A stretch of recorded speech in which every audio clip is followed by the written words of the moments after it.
ছোট্ট সোনামণিরা, কেমন আছো তোমরা সবাই? আজকে আমরা হ্রস্ব ইকার ব্যবহার করে শব্দ গঠন করা শিখব। তো চলো শুরু করি। প্রথমে হচ্ছে আমি এখানে লিখব বর্গীয় জ। লিখলাম বর্গীয় জ যোগ হ্রস্ব ইকার যোগ ক যোগ হ্রস্ব ইকার যোগ র। কি লিখলাম? বর্গীয় জ হ্রস্ব ইকার ক হ্রস্ব ইকার র সমান সমান দিয়ে এখন দেখি কি হয়। প্রথমে লিখব হচ্ছে আমরা হ্রস্ব ইকারের ব্যবহার। প্রথমে লিখলাম বর্গীয় জ। বর্গীয় জ কোথায় হ্রস্ব ইকার হবে? বর্গীয় জয়ের ঠিক সামনে। কি হলো? জরসিকার জি। এবার ক হ্রস্ব ইকার কি র জিকির। জরসিকার জি করসিকার কি র জিকির।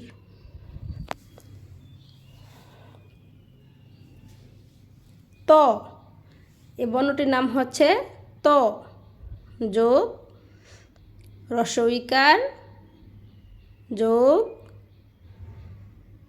দন্ত ন যোগ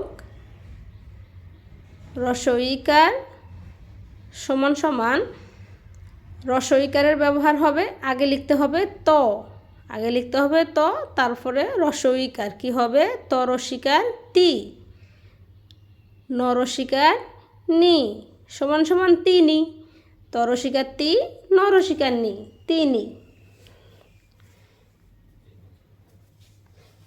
ল যোগ হ্রস্ব ইকার যোগ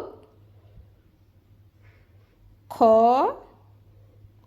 যোগ হ্রস্ব ইকার সমান সমান আগে হ্রস্ব ইকার তারপরে ল তারপরে খরসিকার খি লিখি। লরসিকার লি খরসিকার খি সমান সমান লিখি।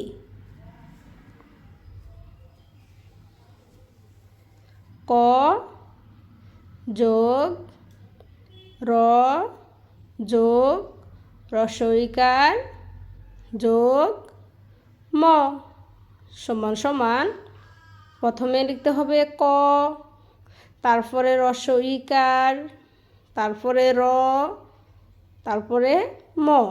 কি হলো? ক র রসিকা রি ম করিম। একজনের নাম করিম।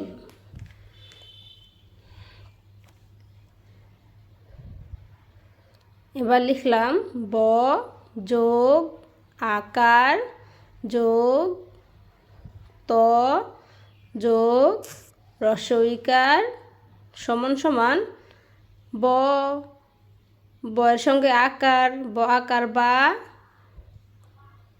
হ্রস্ব ইকার ত। কি হলো?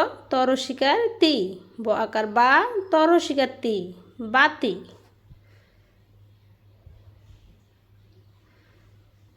ক যোগ হ্রস্ব ইকার যোগ ত যোগ আকার যোগ ব সমান সমান কি হয়? ক রসিকার কি